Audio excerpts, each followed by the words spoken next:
वाशिम जिल्ह्यातील कामरगाव ग्रामपंचायतीच्या भोंगळ कारभारामुळे एका 72 वर्षीय दिव्यांग वृद्धाला गेल्या 1.5 वर्षापासून न्यायासाठी ग्रामपंचायत ते जिल्हा परिषद कार्यालयाचे उंबरठे झिजवावे लागत आहेत। वरिष्ठ अधिकाऱ्यांचे आदेश असतानाही प्रशासनाकडून दुर्लक्ष होत असल्याने ग्रामसंस्थांमध्ये संतापाची लाट आहे। कामरगाव येथील 72 वर्षीय दिव्यांग वृद्ध श्रीकृष्ण अर्जुन किदर्क हे आपल्या हक्काच्या जागेसाठी मोजणीसाठी गेल्या 1.5 वर्षापासून शासकीय कार्यालयाचे हेलपाटे मारत आहे। नमुना 8 मध्ये अधिकृत नोंद असतानाही त्यांच्या जागेवर गावातीलच एका व्यक्तीने कथितरित्या बेकायदेशीर बांधकाम सुरू केल्याचा आरोप करण्यात आला आहे।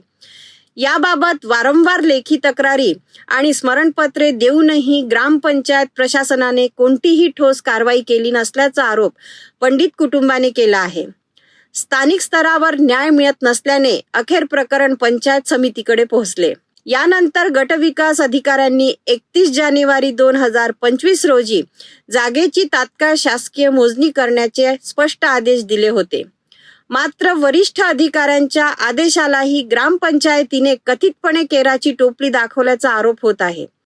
पंडित वृद्ध आदेशाची प्रत घेऊन ग्रामपंचायत कार्यालयात गेले असता त्यांना आम्ही मोजणी देणार नाही, न्यायालयात जा, आम्ही मोजणी देणार नाही, न्यायालयात जा असे उत्तर देण्यात आल्याचा दावा करण्यात आला आहे। या संपूर्ण प्रकरणामुळे ग्रामपंचायत प्रशासनाच्या कार्यपद्धतीवर प्रश्नचिन्ह निर्माण झाले आहे। दरम्यान गावातील नागरिकांनीही ग्रामपंचायती विरोधात विविध तक्रारी केल्या असून प्रशासन मात्र कारवाई करत नसल्याने संताप व्यक्त केला जात आहे। अखेर पंडित वृद्धाने जिल्हा परिषद वाशिमचे मुख्य अधिकारी यांच्याकडे लेखी तक्रार दाखल केली आहे। न्याय न मिळाल्यास ग्रामस्थांसह तीव्र आंदोलन छेडण्याचा इशाराही देण्यात आला आहे। आज 17 महिने झाले आपण ज्या जागेचं जेवढं टॅक्स भरून राहिलो तेवढी जागा मी साहेबांना विनंती केली की बा तेवढी जागा मला मोजून देण्यात आहे। पण साहेबांचं म्हणणं कसं आलं माहित आहे, आज येतो उद्या येतो परवा येतो असं करता करता आज 17 महिने पूर्ण होऊन गेले। काल आम्ही आल्यानंतर आम्हाला म्हणते की बस 5-5:30 वाजता येतो, पण साहेब इथून 3:30 पावणे 4 निघून गेले। बरं निघून गेले तर गेले, त्यावेळेस त्याच्या अगोदर ज्यावेळेस बोललो त्यावेळेस मला म्हणतात की बा त्या जागेतली कमी करून देऊ शकतो। मग ज्या ते कमी करून देऊ शकतात तर हे मोजून का नाही देऊ शकत बा? आजची एकच वेळ नाही बाबा, कितीतरीदा येऊन गेले, मी गावात नाही नसतो कमीत कमी असतो, कितीतरीदा येऊन गेले आणि एकदा तर असे बोलले की हे भूक आलं बा लोकसभा काम नाही सांगा। आता हे असं बोलणं शोभते का? एवढे मोठे अधिकारी माणसं काम तर करून नाही राहिले, हे बोलून असे बोलते, बोली भाषा व्यवस्थित नाही।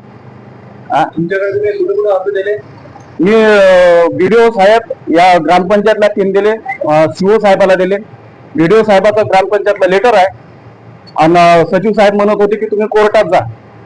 त्याच्यानंतर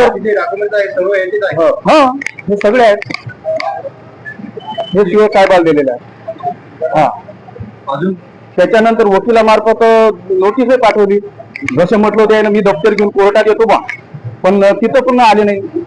मग आता सांगा आम्ही गरीब जनतेनं काय करावं? आमची एवढी परिस्थिती तर नाही आहे कोर्टातनी भांडाजोगती। आता शेवटी एक विचार आहे उपोषणाला बसायला, बस आता शेवटी इलाज नाही। एका दिव्यांग वृद्धाला आपल्या हक्कासाठी 1.5 वर्षापासून संघर्ष करावा लागत असल्याचा आरोप होत असल्याने आता जिल्हा प्रशासन या प्रकरणात काय भूमिका घेते आणि संबंधितांवर कारवाई होते का याकडे सर्वांचे लक्ष लागले आहे।